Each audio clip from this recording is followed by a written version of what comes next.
Hey everyone, it's May 28th, and that means that if today is your birthday, you share with Japanese murderer Sada Abe, who is best known for an infamous killing and dismemberment in 1936, and that is her right up there. Abe was the seventh of 8 children born into a middle-class family in Tokyo in 1905, and was the youngest child to survive into adulthood. She was taught to sing and play music, which were activities usually associated with geisha and prostitutes, and her sister was sent to work in a brothel, a common means of punishing women who were considered promiscuous at the time. Abe was ultimately sold to a geisha house in 1922, contracting syphilis while working as a prostitute. She was known to steal money from clients and worked in both licensed and unlicensed brothels. Abe often had relationships with powerful men, but it was rare that one would last more than a few weeks, and one lover recounted, "Even though I am pretty jaded, she was enough to astound me. She wasn't satisfied unless we did it 2, 3, or 4 times a night. To her, it was unacceptable unless I had my hand on her private parts all night long. At first it was great, but after a couple of weeks I got a little exhausted." Seeking to leave sex work, Abe became an apprentice at a restaurant in 1936, becoming romantically involved with the owner, a known womanizer. The two engaged in a marathon lovemaking session that lasted 2 full weeks, spent almost entirely in bed.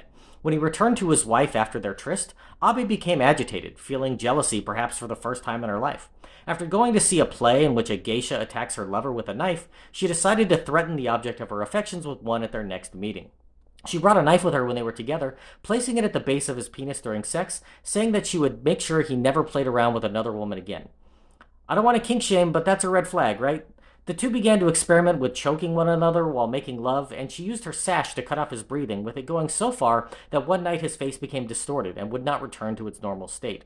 While he slept afterward, Abe wrapped her sash around his neck and strangled him to death, lying next to his dead body for hours.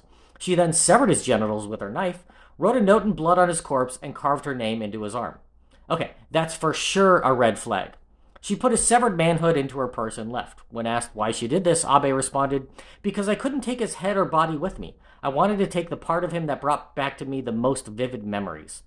The body was soon discovered, and after a manhunt, she was arrested, becoming a sensation across Japan. The disconnected dipstick was put into the Tokyo University Medical School's museum, where it remained on display for years. She was convicted of murder and sentenced to 6 years in prison, and was released in 1941, 5 years to the day after the murder, when Japan was about to expand their role in the Second World War.